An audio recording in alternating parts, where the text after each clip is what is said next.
Your Honor, my humble submission is that ये case 5 साल पहले कंप्लेनेंट ने किया था under section 420 and 138 IPC and 138 NI act. लेकिन केस फाइल करने के बाद योर ऑनर कंप्लेनेंट ने इसमें कोई स्टेप नहीं लिया योर ऑनर। फिर रिसेंटली करीब 6 महीना पहले लर्नेड जुडिशियल मैजिस्ट्रेट ने इसको 41A CRPC के तहत थाना भेजा और हमको नोटिस आया योर ऑनर। केस यही है कि पेटिशनर अपने लड़के के शादी के लिए लोहरदगा गए थे 5 साल पहले योर ऑनर। वहाँ पे अपने लड़के के शादी के लिए, क्योंकि लड़की वाले लोग वहाँ पे रहते हैं, और योर ऑनर मैरिज निगोशिएशन किसी कारण से फेल हो गया। लेकिन इसके बाद लड़की वाले लोग काफ़ी इन्फ्यूरिएटेड हो गए।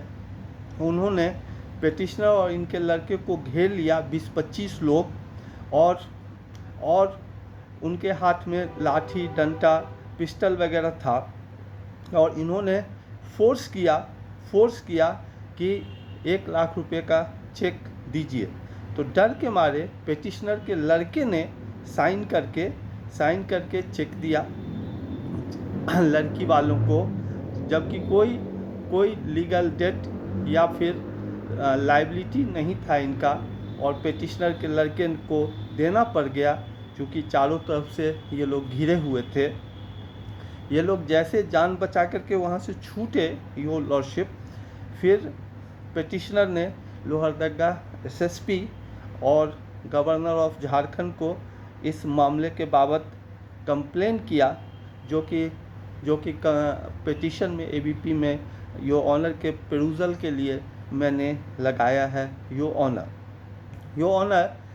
इस केस में देखा जाएगा कि कंप्लेंट पेटिशन में कंप्लेनेंट ने ना ही कोई चेक एनेक्स किया है, ना कोई लीगल नोटिस एनेक्स किया है, ना ही बैंक का मेमो एनेक्स किया है, ना ही इनका कोई लीगली रिकवरेबल डेट या लायबिलिटी है योर ऑनर। इसीलिए 138 का केस न प्रॉपरली फ्रेम किया गया, न ये इम्पोर्टेंट डॉक्यूमेंट लगाया गया जो कि NI एक्ट के तहत मैंडेटरी है, और न केस फाइल करने के बाद उसमें कोई स्टेप लिया कंप्लेनेंट ने योर ऑनर। इसीलिए NI एक्ट का केस नहीं बनता है। कंप्लेंट पिटीशन में इन्होंने लिखा है कि पेटिशनर के साथ इनका एक एग्रीमेंट बना था, लेकिन ऐसा कोई एग्रीमेंट नहीं बना था, और इसीलिए इस केस में कंप्लेंट पिटीशन में देखा जाएगा ऐसा कोई भी एग्रीमेंट एनेक्स नहीं है योर ऑनर। और 420 का ये इंग्रेडिएंट है योर ऑनर कि right from the inception of action, any action, there should be intention of cheating. ऐसा कोई भी पेटिशनर का इंटेंशन नहीं है। ये सिंपल एक मैरिज निगोशिएशन की बात थी कि लड़की वाले लोग लोहरदगा में रहते थे, इन लोगों को बुलाया गया, लेकिन किसी कारण से वो मैरिज निगोशिएशन फेल कर गया योर लॉर्डशिप। और 5 साल तक सिर्फ केस कंप्लेनेंट ने फाइल किया और कोई उसमें स्टेप नहीं लिया योर ऑनर। इसके बाद यहाँ पे भी इस लड़के की शादी हो गई है और ये अपने बच्चे के साथ रहता है सुखीपूर्वक।